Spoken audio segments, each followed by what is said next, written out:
Are you overwhelmed at the prospect of trying to determine how to run an AI model locally within your organizations? Well, what if I told you that I'm running Meta's CodeLlama Python model right here in my Homelab using a simple Docker container and a dead simple UI interface? Let me show you how. Welcome back to the Virtual Elephant YouTube channel. I'm Chris Muchler, fractional CTO and principal enterprise architect. And in this video, I'm going to show you the process through which I went to be able to get Meta's CodeLlama Python large language model running within my Homelab environment. This didn't take an expensive GPU farm, huge amounts of power being drained out of my house, or an overly complicated installation guide. It's a dead simple way using a single Docker container that's based on Open WebUI's interface and being able to load a large language model directly into it that lets you get started leveraging GenAI within a POC or within your Homelab. Now, this GenAI system can be leveraged to be able to augment your own organization's source code, to be able to train new developers, or what other use cases you might be able to come up with to be able to take advantage of GenAI within your organizations, all while controlling your data, which is so critical now in 2025. So let's jump right into the console and let me show you how I got this running.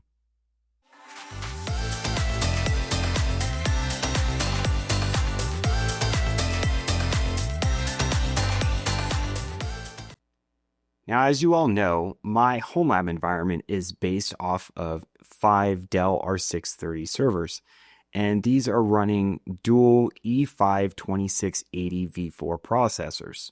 So they're a little bit older, obviously, compared to much newer nodes, especially nodes that you might provision in a public cloud environment. And these nodes don't have any GPUs. So it was going to be crucial for me that I be able to load a large language model in a manner that wouldn't be reliant on GPUs and instead would rely on CPU for its processing power.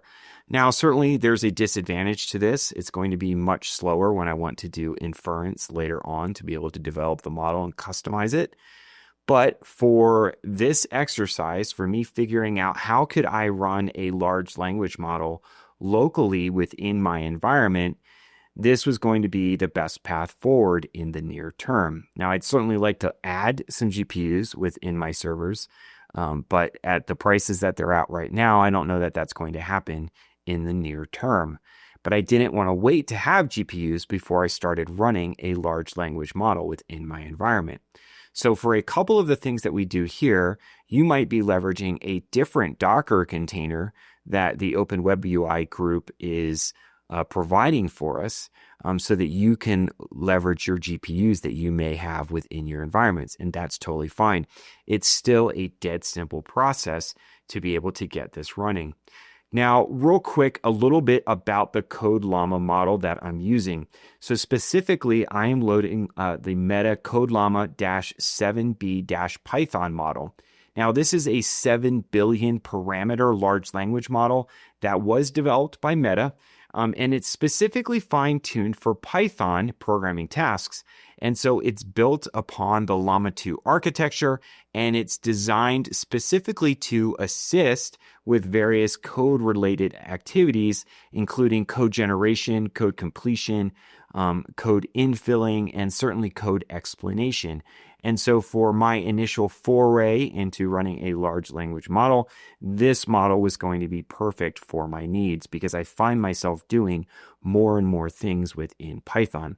And as I've explained, I started out my career 29 years ago writing everything in Perl. And so I haven't fully converted to Python yet. I'm still in that learning phase, but because it's not part of my day-to-day skill set that I use every day, certainly I'm not a day in and day out programmer in my role as an enterprise architect. I do like to leverage Python for everything now. So having a large language model that would help me be able to troubleshoot issues, to be able to quickly learn how to do new things, that I can explain to it what I'd like to do from a programming sense, but maybe not necessarily understand all of the intricacies of the code itself. Having a large language model at my fingertips is a great way for me to learn Python, and I'm getting more and more efficient as I've been leveraging it over the last 6 or 8 months. So real quick, as we look at the screen right here, you can see that I have my Homelab environment. Okay, you can see a little bit specifically, you can see that I do have these PowerEdge R630s with these Intel CPU E5 2680 V4 procs at 2.4 gigahertz, and that I've got, 56 logical processors per node. Now, what I wanted to do to be able to run this in a simple Docker container first, before I set out doing it within Kubernetes, and I'll show you actually how I have that running as well. I'll give you a brief preview of that. I just created this virtual machine. Now, this is an Ubuntu 24.04 LTS version of the operating system on a single VM. The VM I did give it quite a bit of horsepower. I gave it 24 vCPUs, I gave it 32 gigabytes of memory, and I gave it about 250 gigs of space. Now, the large language model itself is going to be somewhere between 4 and 8 gigabytes that it downloads, but I wanted to have enough space in case I wanted to be able to load additional models later on. And I'm actually going to show you how to do that while we're here in the video today. And I do have it backed by my vSAN for a little bit added performance over what my Synology array is capable of giving it. So real quick, before we go any further, I'm going to give credit to the GitHub page for Open WebUI. So a friend of mine, Anthony, recommended that I look into Open WebUI after I was trying to get all of this running from scratch and having some challenges with the front end. He was like, why don't you look at the Open WebUI? Now, certainly one of the things, like I said, I am CPU bound or need to be leveraging CPUs rather than GPUs. And the great thing about the README file for the Open WebUI system or GitHub repository is that they have a Docker container right out of the box that you can start to leverage that's either built for GPU support or built for CPU only. And so this was really kind of like the jump start for me to be able to get this running. And you can see here that really there is just a simple Docker run command that you're going to be executing to be able to load that CPU or that GPU container that you want to be able to run your LLM inside of. And again, all of this is built on top of the Open WebUI interface. And so this made this, like I said, dead simple for me to get it running within my environment. And so you can see here, this is my large language model running on that virtual machine in a single Docker container. And you can see that it's telling me that it's loading the CodeLlama 7b-Python model that I discussed and described a few minutes ago. But let me show you how to actually do this for yourself. So one of the things that I've done is I'm just starting this up, like I said, using that same Docker run command that the Open WebUI GitHub a repository showed us. I've just modified it slightly here for the volume to be able to have the model loaded onto a persistent directory inside of that virtual machine, opt/ollama. So you can see here, I've gone ahead and created the opt/ollama. I've given it permissions for the user that I use within my operating system. And then I pulled the WebUI Docker container first. It is rather large. I think it's like 8 or 9 gigs. So it'll take a little bit of time depending on your internet speed. And then I went and started it. And once I started it, then it was as simple as just going and pulling out the model. So we're going to go ahead and show you how to do that right now. So let's switch to our CRT window. All right, so here we are inside of our secure CRT window on the virtual machine, CodeLlama. And we're going to do a docker ps. And you can see here that we have the Open WebUI container running already. And so we want to jump into it by doing a docker exist exec -it and then Open WebUI and then bash. Bash. So now we're in the thing. We can do an ollama, which is the CLI interface. We can do an ollama list. And we can see that we are running that CodeLlama 7b Python model within our environment. So we want to go ahead and grab another version of that 7b model that's specific for instruction to be able to help us be able to generate better interactive code assistance as we're working on these things with Python and learning it. So we're going to go ahead, ollama pull, and then CodeLlama 7b-instruct. And so you can see here it's pulling that manifest, and now it's going to start pulling down the Llama or the CodeLlama 7B instruct model for us directly into this Docker container. So as long as we have enough storage space, we can really pull any model down that we would like, and it can be as large as we need it to be able to do it. So certainly you could do the 7B like I've done, which is a 7 billion parameter version, or you could do the 13B, which is a 13 billion parameter large language model, depending on what your needs are. So now that it's downloaded, we can do an Llama list, and we can see that now it's loaded both large language models into this Docker container, 7B instruct and 7B Python. So now that we see that the model is running, let's jump back over. Okay, so here is our interface to our CodeLlama virtual machine, right, that we're running. And so now you can see here we have a drop-down menu, and you can see which model do we want to leverage, either the 7B instruct or the 7B Python, and we can do either one. Now, from here, you can actually just type a simple command like, show me how to write a hello world Python script. And now it's going to go back and start thinking and be able to answer us. Now, again, this is all CPU based on my older hardware. So you're seeing that this is actually a little bit slow, and it's certainly not going to be as fast as what you might be used to if you're using Grok or ChatGPT on a regular basis. So you're looking at this and you're saying to yourself, well, this looks really slow. Why would I want to do it? Well, the purpose of the video is not to show you how fast or how slow running AI within your environment might be based off of my own Homelab.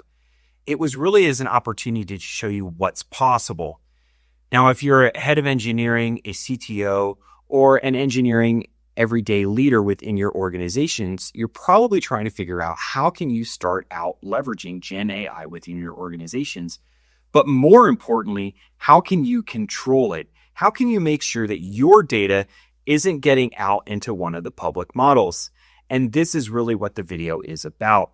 I've shown you how you can actually begin to run your own large language models within your own environments where you control the data. So what you can simply do is actually start out by downloading one of these public models that you can find on huggingface.com.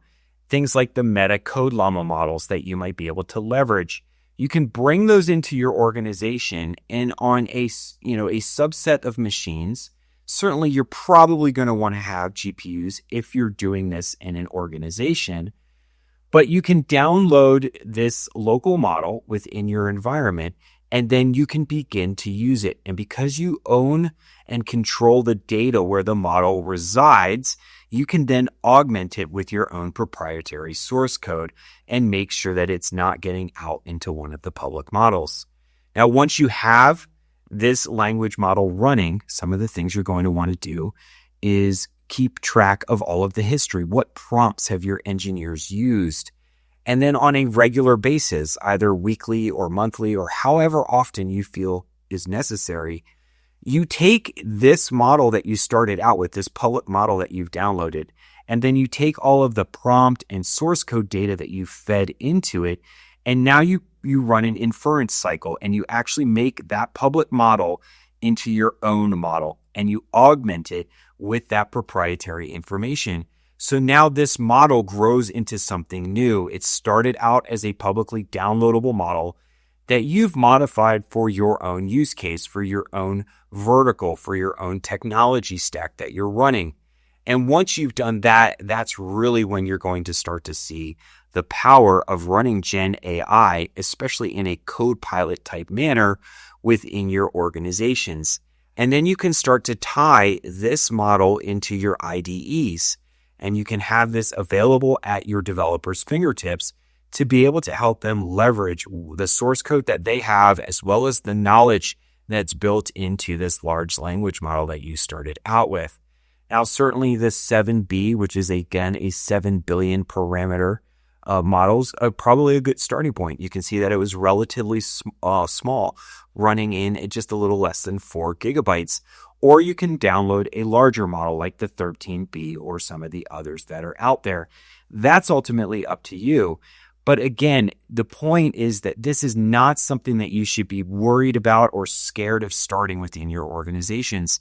Start with a pilot, start with a small environment that you download and start running this large language model within your environment. Figure out how are you going to augment it? How much power does it need behind it from a CPU, processor, memory, disk, and GPU perspective for you to be able to grow that model over time?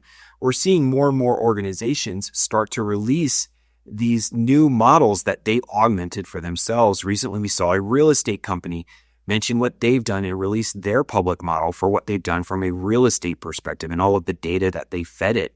Cisco's also just released a new open model for us to download that is all about security. And in the CISSP, they say it's at that level of knowledge, and they've trained it on billions and billions of parameters for us to be able to leverage. And you can do this for your own organization. You can build a model that your developers, your development teams, and your technology stack can begin to leverage on a regular basis. And then once you've done that, that really unlocks a world of different things that you can do, especially as we start to dive into agents and what agents can be doing within your organizations. So certainly I encourage you to go through these steps. Check out the GitHub repository for the Open WebUI, where you can see the commands that I ran to be able to get this running really easily within my environment. You can see just how dead simple this really was, how this isn't something that you need to fear. Certainly you should be embracing it as we move forward. GenAI is going to be more and more and more crucial, both to us as individuals who are trying to augment our skills. We're going to need to understand how we leverage it in our day-to-day to make ourselves more effective, as well as organizations, and how we can be leveraging it within our organizations to make us more efficient, to be able to help us with things like bug testing, bug hunting, unit testing, being able to, just roll out code on a more regular basis, be able to onboard new employees faster to bring them up to speed with our code base and everything that we've done previously before them joining our organizations. Now, if you're enjoying this content, please make sure that you subscribe to the Virtual Elephant YouTube channel, that you turn on notifications, and you hit that like button. Certainly leave me a comment below. Let me know what you're doing with GenAI within your organizations, and if you've tried to run the Open WebUI interface and download a public model already that you might be having success within your organizations. I'd love to hear your stories and learn more about what you're doing and what your use cases look like. As always, please feel free to reach out to me on Twitter at Chris Mutchler or find me on LinkedIn. And I look forward to talking to you next time.